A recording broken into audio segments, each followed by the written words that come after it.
आपने अपनी जिंदगी में अब तक हर चीज बस एक चीज की तलाश में की है। चाहे आपने बेहतर करियर खोजा हो, कारोबार शुरू किया हो, पैसे कमाए हो या फिर परिवार को पाला पोसा हो, यह सब आपने इसलिए किया क्योंकि आप बस एक साधारण सी चीज चाहते थे, यह खुशी। लेकिन रास्ते में कहीं न कहीं जीवन उलझ गया। किसी तरह एक इंसान के लिए जीवन बस जीवन संरक्षण पर खत्म होता नहीं लगता है। जीवन संरक्षण से जीवन शुरू होता है। अगर आप इस धरती पर किसी दूसरे जीव के रूप में पैदा हुए होते तो वह बहुत सरल होता। आपकी जरूरतें सिर्फ शारीरिक होती, पेट भर खाना मिल जाए तो वह एक बहुत शानदार दिन कहलाता। अपने कुत्ते या अपनी बिल्ली पर गौर कीजिए, जिस पल उनका पेट भर जाता है वे काफी शांतिमय होते हैं। लेकिन जब आप इस दुनिया में एक इंसान के रूप में आते हैं तो चीजें बदल जाती हैं। खाली पेट की एक ही समस्या है भूख, लेकिन अगर पेट भरा हुआ हो तो सैकड़ों समस्याएं हैं। जब सवाल हमारे जीवन संरक्षण का होता है तो वह हमारे जीवन का एक बड़ा मुद्दा होता है। लेकिन जिस पल इस मुद्दे का ख्याल रख लिया जाए तो उसके कोई मायने नहीं लगते। किसी कारण से एक इंसान के लिए जीवन बस जीवन संरक्षण पर खत्म नहीं होता है, जीवन संरक्षण से जीवन शुरू होता है। आज लोगों की एक पीढ़ी के रूप में हमारी जीवन संरक्षण प्रक्रिया पहले से कहीं बेहतर नियोजित है। आप एक सुपरमार्केट जाकर अपनी पूरे साल की जरूरतों की चीजें खरीद सकते हैं। आप घर से निकले बिना भी यह काम कर सकते हैं। मानव इतिहास में इससे पहले यह कभी संभव नहीं था। 100 साल पहले जो चीजें राजा महाराजा भी नहीं कर सकते थे, आज आम नागरिक की पहुंच में हैं। हम इस धरती पर रहने वाली अब तक की सबसे आरामदेह पीढ़ी हैं।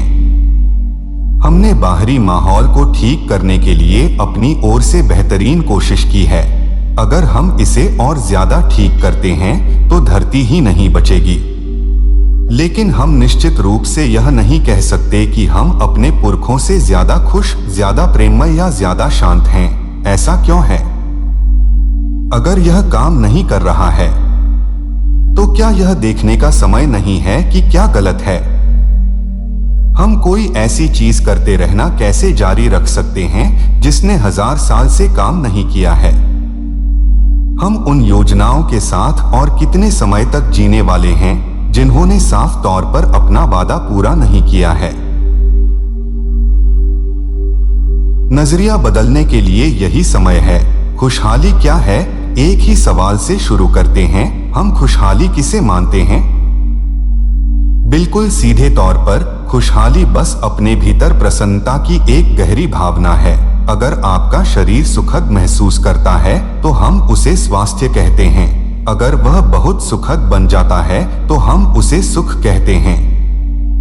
अगर आपका मन सुखद बनता है तो हम उसे शांति कहते हैं। अगर वह बहुत सुखद बन जाता है तो हम उसे खुशी कहते हैं। अगर आपकी भावना सुखद बनती है तो हम उसे प्रेम कहते हैं।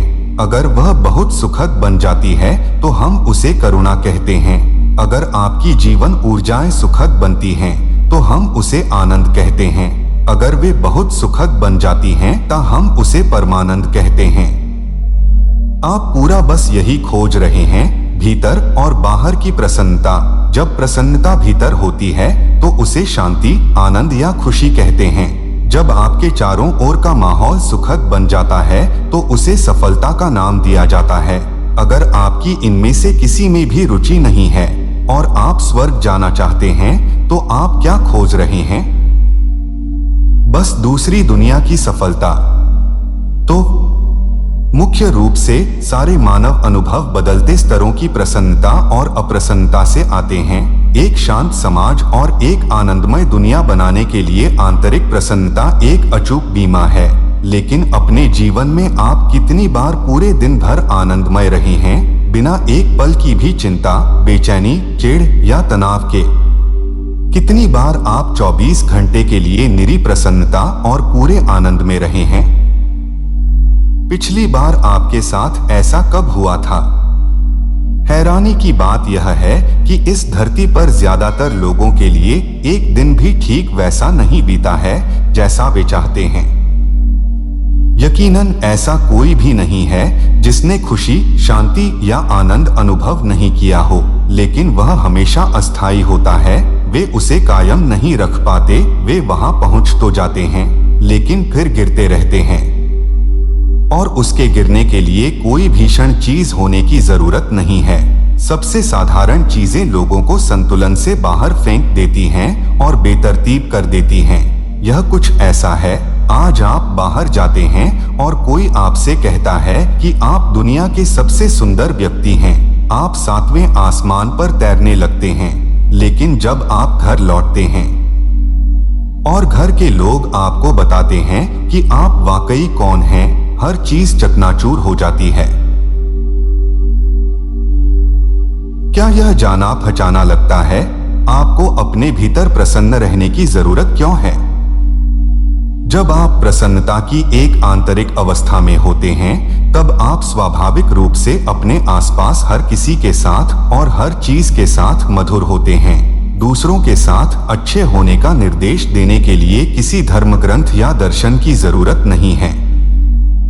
जब आप अपने भीतर अच्छा महसूस कर रहे हो, तो वह उसका स्वाभाविक परिणाम है। एक शांत समाज और एक आनंदमय दुनिया बनाने के लिए आंतरिक प्रसन्नता एक अचूक बीमा है। सिर्फ एक चीज जो आपके और आपकी खुशहाली के बीच खड़ी है, वह एक साधारण सच्चाई है। आपने अपने विचारों और भावनाओं को भीतर के बजाय बाहर से निर्देश लेने देते हैं। इसके अलावा दुनिया में आपकी सफलता मुख्य रूप से इस पर निर्भर करती है कि आपने शरीर और मन के कौशल का कितने अच्छे से उपयोग किया है। तो सफलता हासिल करने के लिए प्रसन्नता को आपके भीतर एक बुनियादी गुण होना होगा। सबसे बढ़कर आज इसके पर्याप्त मेडिकल और वैज्ञानिक प्रमाण हैं कि आपका शरीर और मन अपने बेहतरीन स्तर पर तब काम करते हैं जब आप प्रसन्न हो।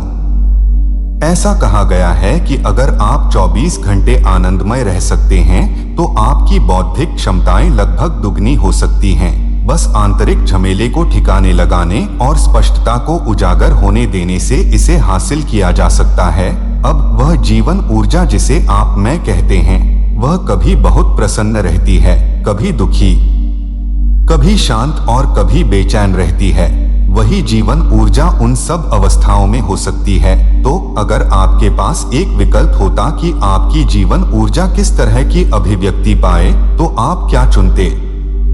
आनंद या क्लेश, प्रसन्नता या अप्रसन्नता?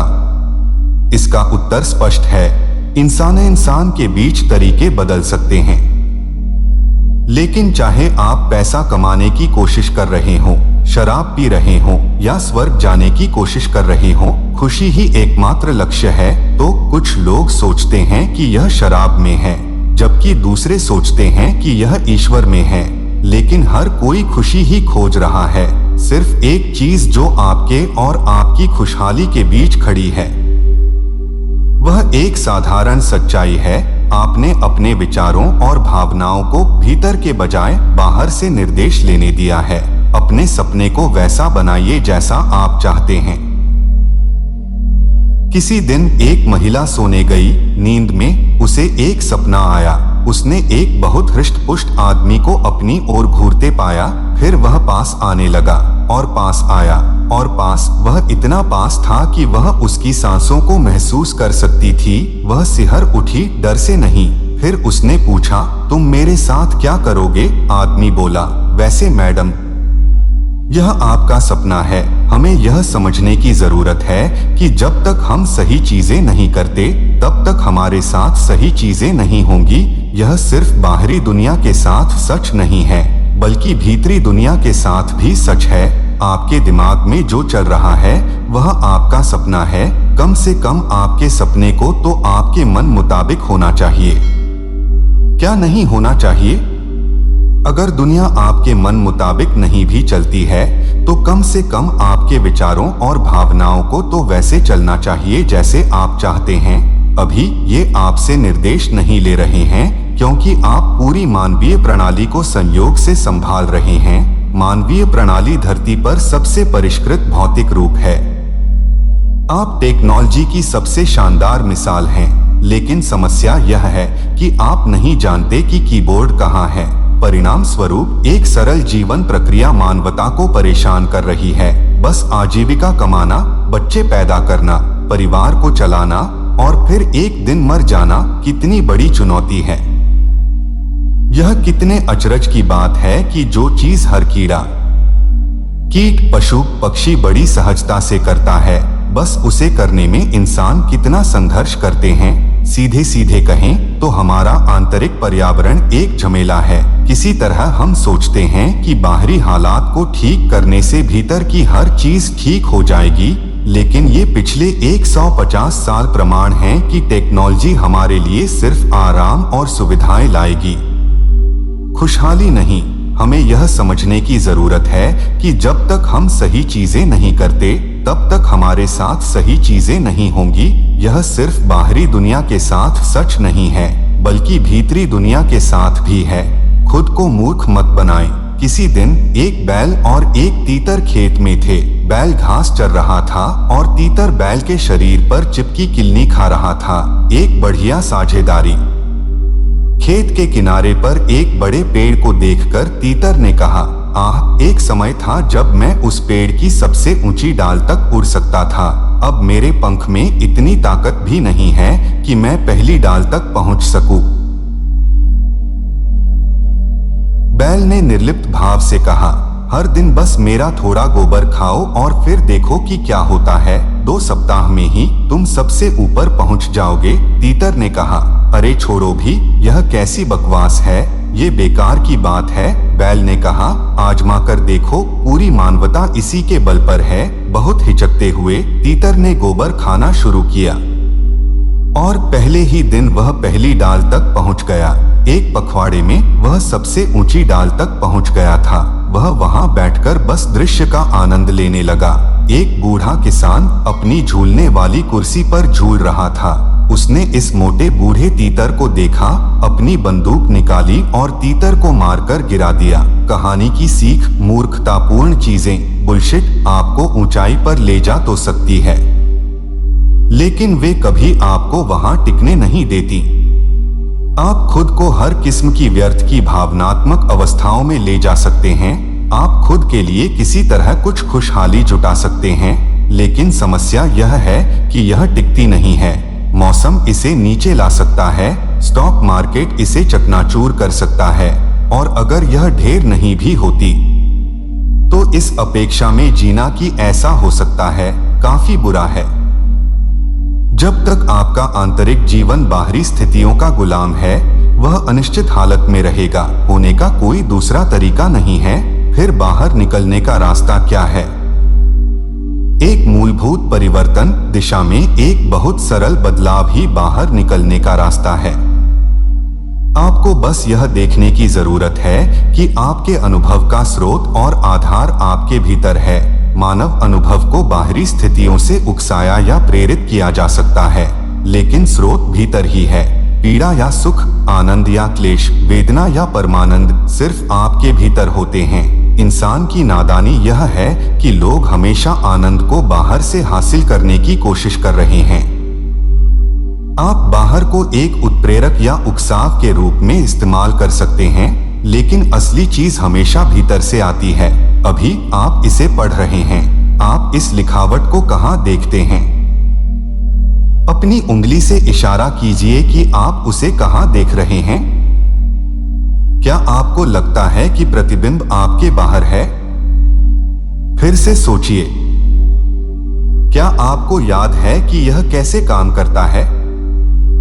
वस्तु पर प्रकाश गिर रहा है, परावर्तित हो रहा है, आपकी आंखों के लेंस से अंदर जा रहा है और आपकी रेटिना पर एक उल्टी छवि बना रहा है। आप पूरी कहानी जानते हैं, तो असल में आप वस्तु को अपने भीतर देख रहे हैं। आप पूरी दुनिया कहां देखते हैं? फिर से अपने ही भीतर। हर चीज जो आपके साथ कभी हुई है, आपने उसे ठीक अपने भीतर अनुभव किया है। रोशनी या अंधेरा, पीड़ा या सुख, वेदना या परमानंद, ये सभी आपके भीतर हुए हैं। अगर कोई अभी आपका हाथ छूता है, आपको लग सकता है कि आप उसके हाथ को अनुभव कर रहे हैं, लेकिन सच्चाई यह है कि आप अपने ही हाथ में उस संवेदना को अनुभव कर रहे हैं। पूरा अनुभव भीतर सीमित है। सारे इंसानी अनुभव 100% स्वनिर्मित होते हैं। अगर आपके विचार और भावनाएं आपकी बनाई हुई हों, तो आप उन्हें मनचाहे तरीके से गढ़ सकते हैं। आज इस बात का वैज्ञानिक प्रमाण है कि अल्कोहल की एक बूंद का सेवन किए बिना भी आप स्वयं से पूरी तरह मदहोश बन सकते हैं। एक इजराइल के वैज्ञानिक राफेल मैकोलम और उसके शोध दल ने एक परियोजना शुरू की, जिसमें आखिरकार मानव सिस्टम में एक आनंद अणु को पृथक किया गया। साधारण शब्दों में उन्होंने खोजा कि मानव मस्तिष्क में भांग की स्वाभाविक ग्राही कोशिकाएं होती हैं। ऐसा क्यों है? उन्होंने पाया कि ऐसा इसलिए है क्योंकि शरीर स्वयं का मादक पदार्थ बनाने में सक्षम है। बिना किसी बाहरी उत्प्रेरक के यह अपना ही आनंद पैदा कर सकता है, और वह भी बिना किसी खुमारी के। संस्कृत शब्द आनंद के आधार पर इस विशेष केमिकल को आनंदामाइड नाम दिया गया है।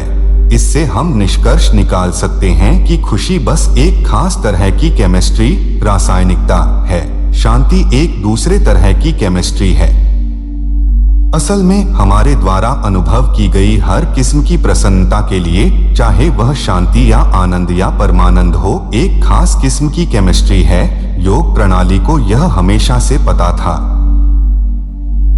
आंतरिक खुशहाली के लिए, आनंदमय अस्तित्व के लिए एक केमिकल आधार पैदा करने के लिए एक टेक्नोलॉजी मौजूद है। मैं जिसे इनर इंजीनियरिंग कहता हूँ, यह उसका एक आयाम है। अगर आप जागरूक हैं, तो आप अपने सिस्टम को इस तरह सक्रिय कर सकते हैं कि साधारण सांस लेना ही जबरदस्त सुख होता है। इसके लिए बस आंतरिक प्रणाली पर थोड़ा ध्यान देने का इच्छुक होना होगा।